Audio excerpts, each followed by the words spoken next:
السلام علیکم ورحمۃ اللہ۔ میں ہوں محمد اسرافیل اور آپ دیکھ رہے ہیں میرا یوٹیوب چینل فقط جانکاری۔ ناظرین کرام، ایک سائل نے پوچھا ہے کہ کفارہ کیا ہے، یعنی کفارہ کس کو کہتے ہیں، ذرا تفصیل سے وضاحت کریں۔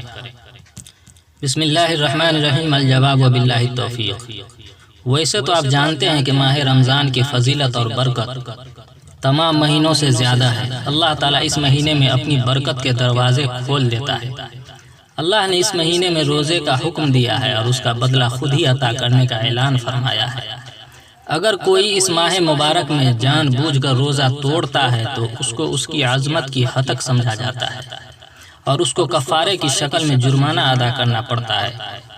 اب بات رہی کہ کن چیزوں سے کفارہ واجب ہوتا ہے، تو میں نے الگ سے اس سے پہلے ویڈیو بنا دیا ہے، اس کو آپ جا کر ضرور سے دیکھ لیں، جس کا لنک میں نیچے ڈسکرپشن میں بھی موجود دے دوں گا۔ اس ویڈیو کے دیکھنے کے بعد ایک مرتبہ ضرور سے اس ویڈیو کو دیکھ لیں، بڑی تفصیل کے ساتھ میں نے اس میں بیان کیا ہے۔ رمضان کا روزہ توڑنے کا کفارہ یہ ہے کہ غلام یا باندی آزاد کرے۔ اگر یہ حاصل نہ ہو تو 2 ماہ مسلسل روزے رکھے، درمیان میں ایک دن بھی ناغا نہ ہو، ورنہ پھر از سر 9 رکھنے پڑیں گے۔ اگر روزہ رکھنے کی طاقت نہ ہو تو 60 مسکینوں کو 2 وقت کا کھانا کھلائے۔ اگر کفارہ روزہ رکھنے کے دوران اگر کسی عورت کو حیض آ جائے اور اس وجہ سے درمیان میں روزہ ناغا ہو جائے تو اسے یہ ناغا معاف ہوگا، اور حیض کے بعد صرف اتنے ہی روزے رکھنے ضروری ہوں گے جتنے باقی رہ گئے ہیں۔ جمع کے علاوہ اگر کسی وجہ سے کفارہ واجب ہوا ہو اور ابھی ایک کفارہ ادا نہ کرنے پایا ہو کہ اس پر دوسرا واجب ہو جائے تو ان دونوں کے لیے ایک ہی کفارہ واجب ہے، اگرچہ دونوں کفارے 2 رمضان کے ہوں۔ ہاں، ہم بستری کے سبب جتنے روزے فاسد ہوئے ہوں ہر ایک کا کفارہ علیحدہ رکھنا ہوگا، اگرچہ پہلا کفارہ ادا نہ کیا ہو۔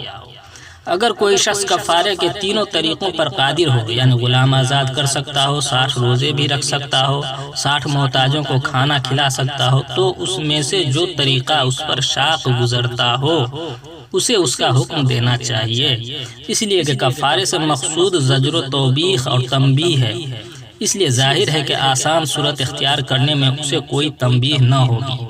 صاحب بحر الرائق لکھتے ہیں کہ اگر بادشاہ پر کفارہ واجب ہو تو اس کو غلام کے آزاد کرنے یا 60 محتاجوں کو کھانا کھلانے کا حکم نہ دینا چاہیے، کیونکہ یہ چیزیں ان کے نزدیک کچھ دشوار نہیں اور ان سے اسے کچھ تنبیہ نہ ہوگی، بلکہ 60 روزے رکھنے کا حکم دینا چاہیے۔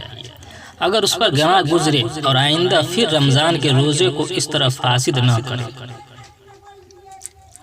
بحوالہ علم الفقہ، جلد نمبر 3، صفحہ نمبر 40۔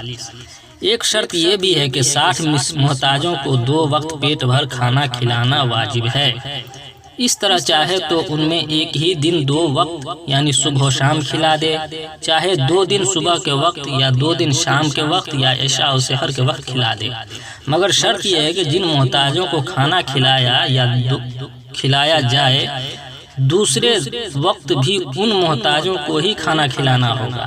چنانچہ اگر کسی نے ایک وقت 60 محتاجوں کو کھانا کھلا دیا اور پھر دوسرے وقت ان کے علاوہ دوسرے 60 محتاجوں کو کھلا دیا تو یہ کافی نہ ہوگا، بلکہ کفارہ اسی وقت ادا ہوگا جب ان دونوں جماعتوں میں کسی ایک جماعت کو پھر دوبارہ ایک وقت اور کھانا کھلائے۔ ہاں، اگر کوئی شخص ایک محتاج کو مسلسل 60 روز تک کھانا کھلائے یا مسلسل 60 روز تک ہر روز نئے محتاج کو کھلائے تو کوئی مذائقہ نہیں، اسی طرح کفارہ ادا ہو جائے گا۔ اگر کوئی شخص ایک ہی روز 60 یا ان سے کم محتاجوں کے کھانے کے بقدر کسی ایک محتاج کو صدقہ دے دے تو اس سے ان سب کا حصہ ادا نہ ہوگا، بلکہ ایک ہی محتاج کا ادا ہوگا۔ جن محتاجوں کو کھانا کھلایا جائے ان کا بھوکا ہونا بھی ضروری ہے۔ اگر پیٹ بھروں کو کھلایا تو اس سے کفارہ ادا نہ ہوگا، بلکہ بھوکوں کو دوبارہ کھلانا ضروری ہوگا۔ بحوالہ مظاہر حق جدید، جلد نمبر 2، قسط 5، صفحہ نمبر 12۔ ماخوذ از مسائل روزہ، صفحہ نمبر 91 تا 93، از حضرت مولانا رفعت علی قاسمی مدظ اللہ العالی۔ ناظرین کرام، اسی ضمن میں میں چاہتا ہوں کہ ایک اور مسئلہ بتاتا چلوں، حالانکہ سائل نے اس کو تو نہیں پوچھا، پھر بھی ذکر کر دینا مناسب سمجھتا ہوں، اور وہ مسئلہ یہ ہے کہ فدیہ کیا ہے اور کس پر واجب ہے۔ تو اس کا جواب یہ ہے کہ فدیہ کی وضاحت خود قرآن میں موجود ہے۔ فدیہ تو طعام و مسکین، یعنی فدیہ ایک مسکین کو کھانا کھلانا ہے۔ ایک روزے کے بدلے کسی مسکین کو 2 وقت پیٹ بھر کھانا کھلانا فدیہ ہے، اور اگر کھانا کھلانے کے بجائے غلہ دینا چاہے تو صدقہ فطر کی مقدار ایک روزہ کی طرف سے دے دے۔ اب بات رہی کہ فدیہ کس پر واجب ہے، تو اگر کوئی شخص اتنا بوڑھا ہو گیا کہ روزہ رکھنے کی طاقت نہ ہو اور روز بروز اس کی صحت گھٹتی جا رہی ہو، ایسے شخص کو شیخ فانی کہتے ہیں۔ اس کو اپنے ہر دن کے روزے کی طرف سے فدیہ دینے کی اجازت ہے۔ بحوالہ فتاوی ہندیہ جلد نمبر 1 صفحہ نمبر 207، ماخوذ از روزہ احکام و مسائل صفحہ نمبر 56، از حضرت مولانا مفتی سعید الظفر قاسمی۔